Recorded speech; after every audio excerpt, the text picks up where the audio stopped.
Eagles, Bucs. Caesar, who you got? You know, I always pick my Eagles. I never pick against them. That's for good luck.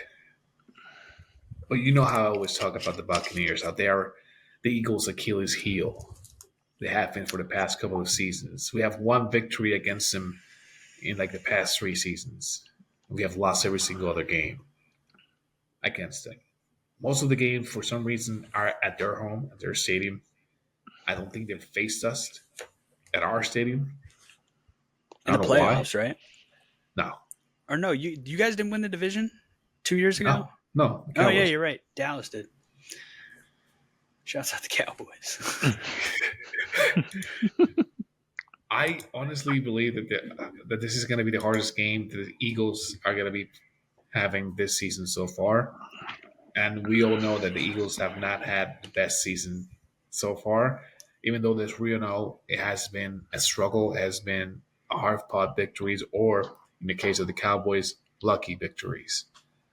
Um, I truly believe the Eagles can win this game, but with the injuries that we have on the defensive side of the ball this week, sorry, and the fact that offensively we did not click at the start of last week's game, we started clicking in the second half. Thankfully, the key to victory for the Eagles is the up tempo.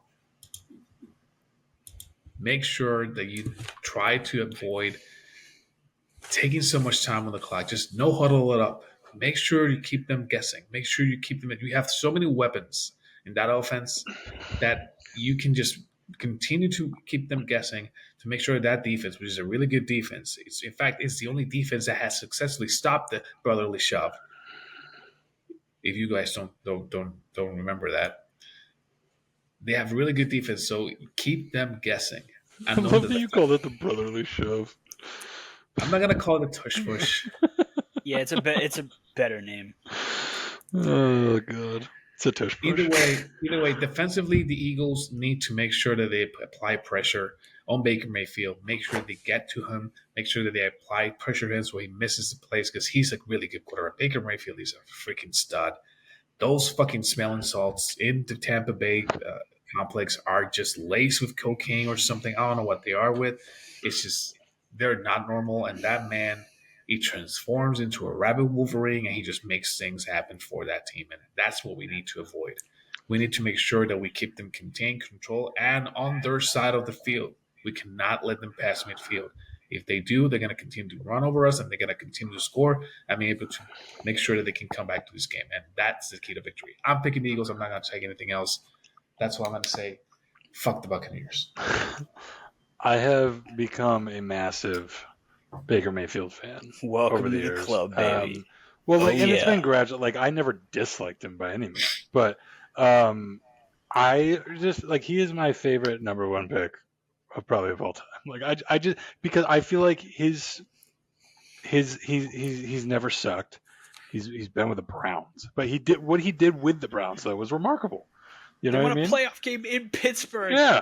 And it's like, insane. And like the way they repaid him for literally giving them the only light at the end of the tunnel that they've had. Earlier I said there was no light. That was the light. It was Baker Mayfield. And I just think he's a fucking dog, man. Like I don't think he's up there in the conversation in terms of like elite, but I think that he is right there on the cusp and has moments where he absolutely can be. But mostly, I just think he's a hard fucking worker.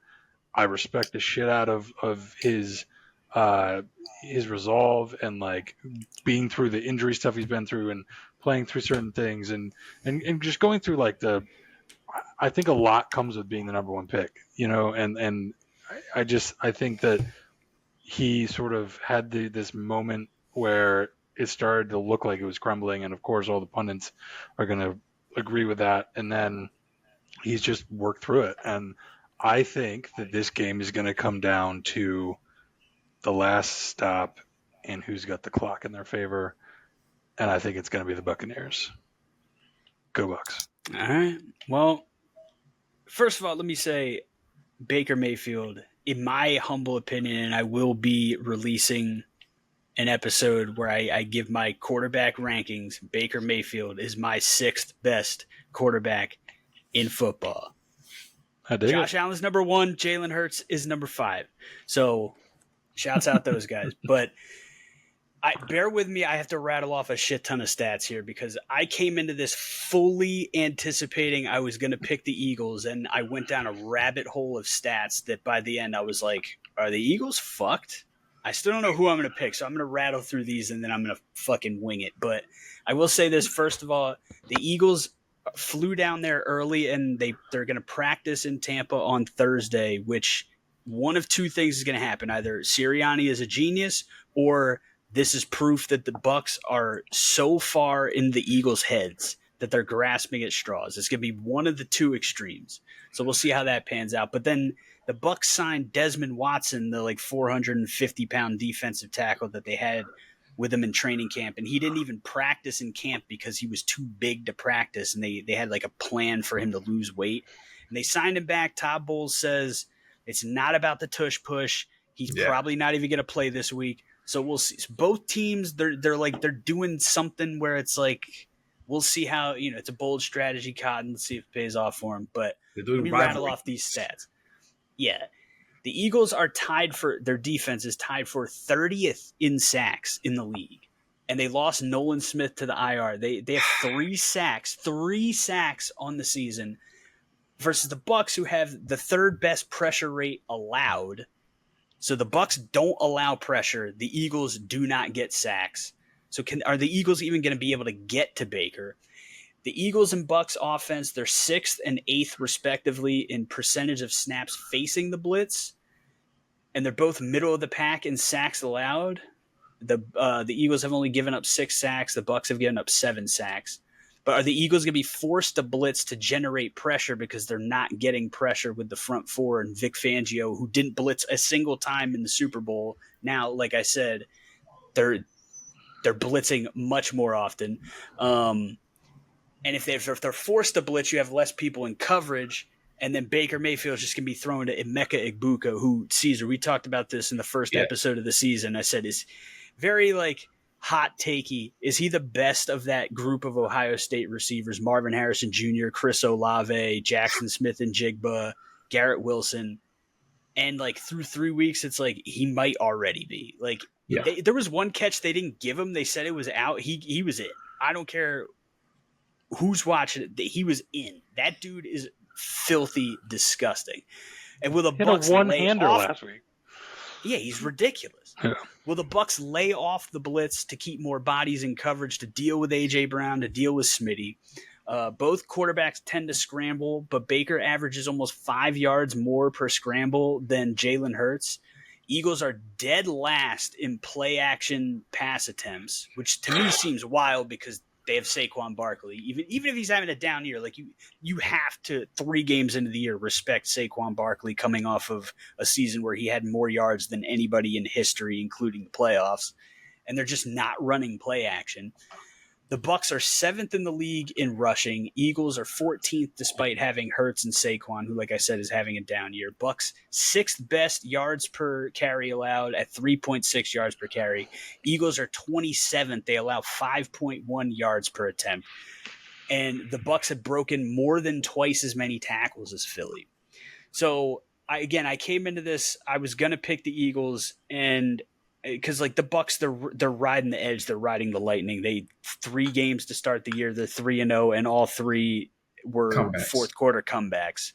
Yeah. But every year it feels like there's one of those teams where it's just they ride the edge and they find ways to get it done. And based on all of this, I'm picking the Bucs, which means the Eagles are going to win. But I'm picking the Bucs. The Eagles definitely have a offensive coordinator problem. I'm not saying fire the guy. I'm not saying change the guy. Whatever. All I'm saying is so that Philly. Something is not clicking, and that's it. That's just the issue. They're not clicking. Jalen Hurts says it's unacceptable. Well, he went up to the guy and he said, "I don't know what he's. I wish I could read lips because he was in his face before that comeback. Before they started actually making some plays." He was in the face of that guy, Patullo. And Patullo was not even looking at him. Hurts started talking to somebody else that was right next to Patullo. He was just Hurts looked very frustrated, which is unusual for him because he barely shows any emotions on the sideline.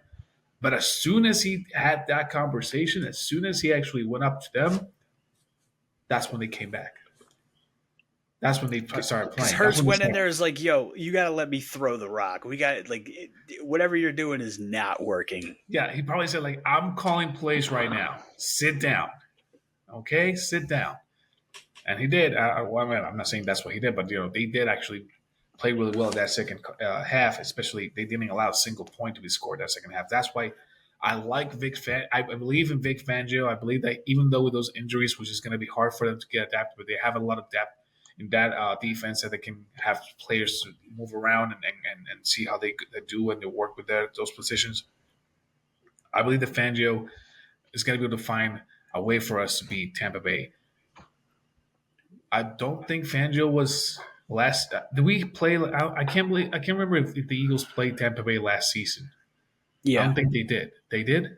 Yeah. Yeah. I can't remember. Because you both won the division. Or no, you didn't, because you didn't win the division the year before, so you didn't play. Never mind. I don't know. I keep thinking the Eagles won the division in 2023. This is gonna be the first time in like a decade or 20 years or whatever that the NFC East is gonna repeat the divisional winner.